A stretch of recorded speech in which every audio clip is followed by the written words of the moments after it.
Hi friends, welcome to my channel. ನಾನಿವತ್ತು ಮಾವಿನ ಹಣ್ಣಿನ ಅಮ್ಮಟ್ಟಿಯನ್ನು ಯಾವ ರೀತಿ ಮಾಡೋದು ಅಂತ ತಿಳಿಸ್ಕೊಡ್ತೀನಿ. ಸುಮಾರು 1 ತಿಂಗಳುಗಳ ಕಾಲ ನೀವು ಹಾಗೇ ಸ್ಟೋರ್ ಮಾಡಿ ಇಟ್ಕೋಬೋದು. ಫ್ರಿಡ್ಜ್ನಲ್ಲಿ ಇಟ್ಕೊಂಡ್ರೆ ಸುಮಾರು ಒಂದು 6-7 ತಿಂಗಳುಗಳ ಕಾಲ ಸ್ವಲ್ಪ ಕೂಡ ಹಾಳಾಗದೆ ಚೆನ್ನಾಗಿ ಇರುತ್ತೆ. ನಾನು ಇದನ್ನು ಮಾಡೋಕ್ಕೆ ಮೊದಲೇದಾಗಿ ಮಾವಿನ ಹಣ್ಣನ್ನು ತಗೊಂಡಿದ್ದೀನಿ. ಈ ರೀತಿ ರಸಭರಿತ ಮಾವಿನ ಹಣ್ಣನ್ನು ತಗೋತಾ ಇದ್ದೀನಿ. ಇದನ್ನು ನಮ್ಮ ಕಡೆ ಸಾಸಿವೆ ಹಣ್ಣು ಅಂತ ಕರೀತಾರೆ. ಪುಟ್ಟ ಪುಟ್ಟ ಮಾವಿನ ಹಣ್ಣನ್ನು ನಾನು ಇದಕ್ಕೆ ಯೂಸ್ ಮಾಡ್ತಾ ಇದ್ದೀನಿ. ಹಾಗೆ ಇದಕ್ಕೆ ನಾವು ತಿಂಗಳುಗಳ ಕಾಲ ಸ್ಟೋರ್ ಮಾಡಿ ಇಡೋ ಕಾರಣ ಯಾವುದೇ ರೀತಿಯ ನೀರನ್ನು ಹಾಕಬಾರ್ದು, ಹಾಳಾಗೋಗುತ್ತೆ. ನಾನು ಮೊದಲೇದಾಗಿ ಇದನ್ನು ಚೆನ್ನಾಗಿ ಕ್ಲೀನ್ ಮಾಡ್ಕೊತಾ ಇದ್ದೀನಿ. ನೋಡ್ತಾ ಇರ್ಬೋದು, ಈ ರೀತಿ ಚೆನ್ನಾಗಿ ಕ್ಲೀನ್ ಮಾಡ್ಕೋಬೇಕು. ಹಾಗೆ ಇದರ ಮೇಲಿನ ಸಿಪ್ಪೆಯನ್ನು ಕೂಡ ಚೆನ್ನಾಗಿ ತೆಕ್ಕೋಬೇಕಾಗುತ್ತೆ. ನೋಡ್ತಾ ಇರ್ಬೋದು, ಈ ರೀತಿಯಾಗಿ ಚೆನ್ನಾಗಿ ಸಿಪ್ಪೆಯನ್ನು ತೆಕ್ಕೋಬೇಕು. ಆ ನಂತರ ನಾನು ಎಲ್ಲವನ್ನು ಚೆನ್ನಾಗಿ ನುರ್ಕೋತಾ ಇದ್ದೀನಿ. ಈ ರೀತಿ ರಸವನ್ನು ತೆಕ್ಕೋಬೇಕು. ನಿಮಗೆ ಅದರ ಬೀಜ ಅಂದರೆ ಒರಟೆ ಇಷ್ಟ ಇದ್ದರೆ ಅದನ್ನು ಕೂಡ ಇಟ್ಕೋಬೋದು, ಏನೂ ತೊಂದರೆ ಇಲ್ಲ. ಆದರೆ ನಾನು ಒರಟೆಯನ್ನು ಇಟ್ಕೋತಾ ಇಲ್ಲ, ಎಲ್ಲವನ್ನು ತೆಗಿತಾ ಇದ್ದೀನಿ. ನೋಡ್ತಾ ಇರ್ಬೋದು, ಈ ರೀತಿಯಾಗಿ ಚೆನ್ನಾಗಿ ನುರ್ಕೊಳ್ಳಿ. ಅದರ ಒರಟೆಯನ್ನು ಬದಿಗೆ ಹಾಕ್ಕೊಳ್ಳಿ. ಈ ರೀತಿ ಅದರ ರಸವನ್ನು ತೆಕ್ಕೋಬೇಕು. ನೋಡಿ, ಹೀಗೆ ಎಲ್ಲವನ್ನು ರಸವನ್ನು ತೆಕ್ಕೊಳ್ಳಿ. ಚೆನ್ನಾಗಿ ರಸಭರಿತ ಮಾವಿನ ಹಣ್ಣನ್ನೇ ತಗೊಳ್ಳಿ. ಚೆನ್ನಾಗಿ ಹಣ್ಣಾಗಿರಬೇಕು, ಬಲ್ತಿರಬೇಕು ಚೆನ್ನಾಗಿ. ನೋಡಿ, ಈ ರೀತಿ ನಾನು ಇಷ್ಟೊಂದು ರಸವನ್ನು ಕಲೆಕ್ಟ್ ಮಾಡ್ಕೊಂಡಿದ್ದೀನಿ. ನೋಡಿ, ಈ ರೀತಿ ಒರಟೆಯನ್ನು ಬದಿಗೆ ಹಾಕ್ಕೊಂಡಿದ್ದೀನಿ. ಈಗ ನಾನು ಮಿಕ್ಸಿ ಜಾರಿಗೆ ಒಂದು ಅರ್ಧದಷ್ಟು ಮಾತ್ರ ಮಾವಿನ ಹಣ್ಣಿನ ರಸವನ್ನು ಹಾಕ್ಕೋತಾ ಇದ್ದೀನಿ. ಅದಕ್ಕೆ ಒಂದು 7-8 ಸೂಜಿ ಮೆಣಸು ಅಂದರೆ ಗಾಂಧಾರಿ ಮೆಣಸನ್ನು ಹಾಕ್ಕೋತಾ ಇದ್ದೀನಿ. ನಿಮಗೆ ಖಾರ ಜಾಸ್ತಿ ಬೇಕು ಅಂದರೆ ಇನ್ನೂ ಜಾಸ್ತಿ ಹಾಕ್ಕೋಬೋದು. ಹಾಗೆ 1 ಸ್ಪೂನ್ ಆಗುವಷ್ಟು ಜೀರಿಗೆಯನ್ನು ಕೂಡ ಹಾಕ್ಕೋತಾ ಇದ್ದೀನಿ. ಎಲ್ಲವನ್ನು ಚೆನ್ನಾಗಿ ನುಣ್ಣಗೆ ರುಬ್ಕೋಬೇಕು. ನೋಡಿ, ಈ ರೀತಿ ಚೆನ್ನಾಗಿ ರುಬ್ಕೋಬೇಕು. ಹಾಗೆ ಇದಕ್ಕೆ ನಾನು ರುಚಿಗೆ ತಕ್ಕಷ್ಟು ಉಪ್ಪನ್ನು ಹಾಕಿ ಮತ್ತೆ ರುಬ್ಕೋತಾ ಇದ್ದೀನಿ. ಹಾಗೆ ಒಂದು ಪಾತ್ರೆಗೆ ನಾನು ರುಬ್ಬಿಕೊಂಡಿರುವಂತಹ ಮಿಶ್ರಣವನ್ನು ಹಾಕ್ಕೋತಾ ಇದ್ದೀನಿ.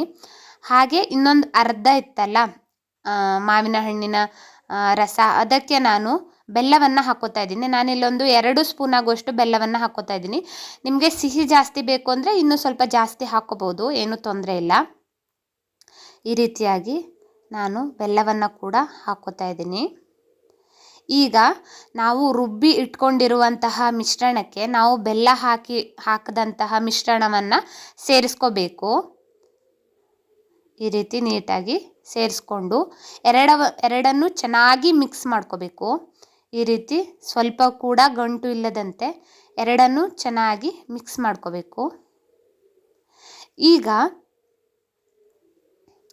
ಅದನ್ನು ಚಿಕ್ಕ ಫ್ಲೇಮಲ್ಲಿ ಹಸಿ ವಾಸನೆ ಹೋಗಬೇಕು ಮತ್ತು ಪಾಕ ಬರೋವರೆಗೂ ಚೆನ್ನಾಗಿ ಅದರಲ್ಲಿರುವಂತಹ ನೀರಿನ ಅಂಶ ಹೋಗುವವರೆಗೂ ನಾವು ಚಿಕ್ಕ ಫ್ಲೇಮಲ್ಲಿ ಅದನ್ನು ಮಿಕ್ಸ್ ಮಾಡ್ತಾನೆ ಇರಬೇಕು, ತಳ ಹಿಡಿಯದಂತೆ. ಈಗ ಒಂದು ಬಾಣಲೆಗೆ ನಾನು ಒಂದು 4 ಸ್ಪೂನ್ ತೆಂಗಿನ ಎಣ್ಣೆಯನ್ನೇ ಹಾಕ್ಕೊಂಡಿದ್ದೀನಿ. ಹಾಗೆ 1 ಸ್ಪೂನ್ ಆಗುವಷ್ಟು ಸಾಸಿವೆಯನ್ನು ಹಾಕ್ಕೋತಾ ಇದ್ದೀನಿ.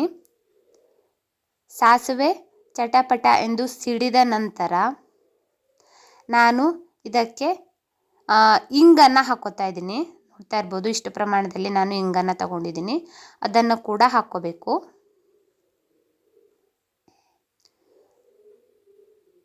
ಅದು ಚೆನ್ನಾಗಿ ಘಮ ಬರೋವರೆಗೂ ನೀವು ಸ್ವಲ್ಪ ಬಿಡಬೇಕು ಅದನ್ನು. ಹಾಗೆ ಇದನ್ನು ಬದಿಗೆ ಆಫ್ ಮಾಡಿ ಎತ್ತಿಟ್ಕೊಳ್ಳಿ. ಹಾಗೆ ನೋಡ್ತಾ ಇರ್ಬೋದು, ಈ ರೀತಿ ತಿರುಗುತ್ತಾ ಬರಬೇಕು. ನೋಡಿ, ಹಾಗೆ ಕಲರು ಚೇಂಜ್ ಆಯಿತು ಮತ್ತು ಸ್ವಲ್ಪ ದಪ್ಪ ಆಗ್ತಾ ಬಂತು. ನೋಡ್ತಾ ಇರ್ಬೋದು, ಸ್ವಲ್ಪ ಕೂಡ ಕೈಯನ್ನು ಬಿಡಬಾರ್ದು, ಯಾಕೆ ಅಂದರೆ ತಳ ಹಿಡಿಯುತ್ತೆ. ಹಾಗಾಗಿ ಈ ರೀತಿ ಚೆನ್ನಾಗಿ ಮಿಕ್ಸ್ ಮಾಡ್ತಾನೆ ಇರಬೇಕು. ನೋಡಿ, ಈ ರೀತಿ ಚೆನ್ನಾಗಿ ಮಿಕ್ಸ್ ಮಾಡ್ತಾ ಇದ್ದರೆ ನೋಡಿ, ಈಗ ಸರಿಯಾದ ಹದಕ್ಕೆ ಬಂದಿದೆ. ಇಷ್ಟು ಹದ ಬರಬೇಕು. ನೋಡಿ, ತೋರಿಸ್ತಾ ಇದ್ದೀನಿ. ಇಷ್ಟು ಪ್ರಮಾಣದ ಹದ ಬಂದರೆ ಮಾವಿನ ಹಣ್ಣಿನ ಅಮ್ಮಟ್ಟಿ ರೆಡಿ ಆಗುತ್ತೆ.